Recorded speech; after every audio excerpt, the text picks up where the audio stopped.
Sandra Dee arrived on screens far too young, with a pristine complexion, wide, innocent eyes, and a smile that made the nation believe she was the embodiment of purity itself. In a matter of years, she became Hollywood's most celebrated teenage star of the late 1950s, appearing on magazine covers, movie posters, and in the daydreams of an audience eager for a flawless icon. Yet behind the polished surface was a child who had been meticulously shaped, controlled, and confined. Hollywood didn't merely discover Sandra Dee's talent, it molded her, dictated her every move, and slowly eroded her sense of self. While audiences fell in love with the innocence she radiated, the real Sandra battled constant fear, depression, eating disorders, and questions of identity. Her natural ability to act with raw emotion and vulnerability became a double-edged sword. The industry that relied on her openness offered her no protection. Fame came before she was ready, and when the lights dimmed, there was no safety net, only a hollow emptiness left behind. Sandra Dee's story is not just about a star who rose too quickly. It is about the price of perfection, and the story of a child whose identity was lost the moment the world loved her. Born Alexandra Zuck in 1942 in Beyond, New Jersey, Sandra's early life was shaped by instability. Her parents divorced when she was very young, and her world contracted to revolve entirely around her mother, Mary Zuck. Every decision, major or minor, was dictated. Obedience became second nature before she even realized choice was possible. Money, too, was never hers.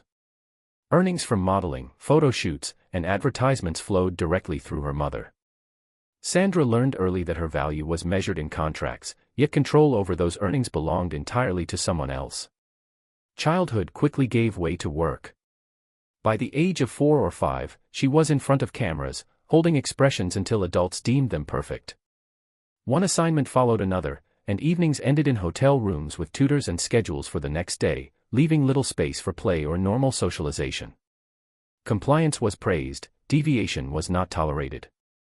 Abuse by her stepfather occurred in the quiet margins of this tightly controlled life, silence to avoid interrupting her daytime obligations.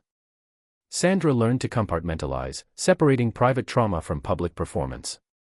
Her body, too, was under scrutiny. Costume, lighting, and camera angles were dictated with precision. She learned to interpret these silent instructions. Her body was no longer hers alone but part of a carefully curated image. By the early 1950s, her face was familiar in New York's advertising world, and by 1956, she earned around $75,000, a sum that demanded she keep moving, never pause, and never slow down. Education was secondary to work. Classes were structured around filming schedules, and friendships came and went as projects demanded. Childhood didn't end suddenly, it gradually faded until only efficiency and performance remained. Meals became a form of silent negotiation, weight and appearance were constantly monitored. Skipping meals was no longer unusual but a way to assert the tiniest control over her own body. Obedience and self-denial intertwined, as the child learned that survival meant shrinking herself to fit expectations. Discipline slowly became self-punishment, learned in silence, without anyone needing to enforce it. Hollywood took notice. Until They Sail, 1957, marked her transition from modeling to movies. The film didn't make her a sensation overnight, but it proved her reliability, adaptable, young, innocent.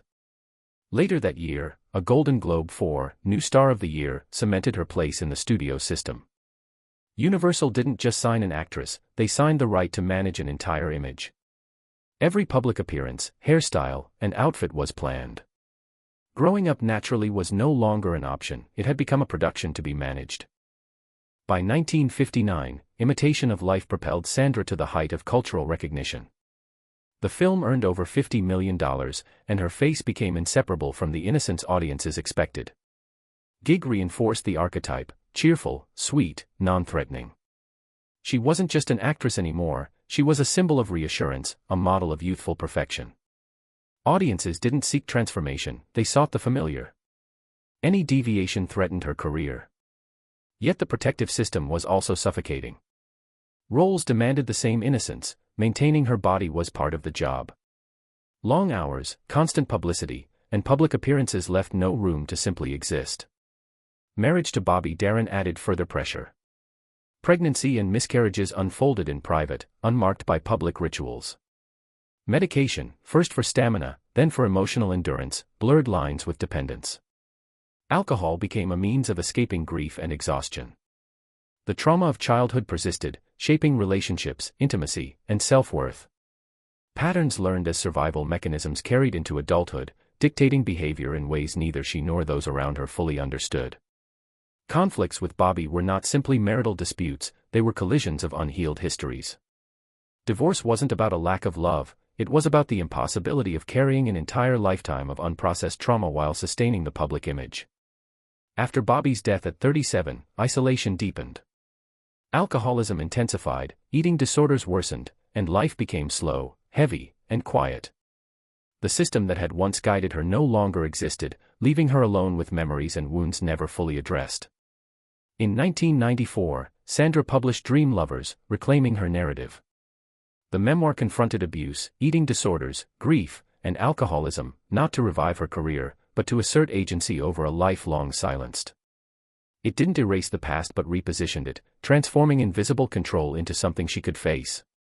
Her final years were marked by illness, frailty, and the long-term consequences of decades spent in survival mode. Sandra Dee passed away in 2005 quietly, without ceremonies or public tribute. The world remembered the innocent girl, but the woman who endured, suffered, and fought for autonomy remained largely invisible. Sandra Dee's legacy is complicated. She is remembered as perfection, innocence, and comfort. Yet the real Sandra, the woman controlled from childhood, molded by expectation, and surviving trauma, lived a far more complex life.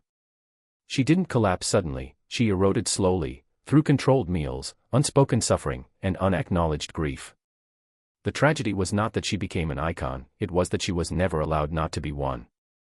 Her story is about a child placed on a stage too soon and never given space to step away, a human being forced to exist within a frame designed for others' expectations.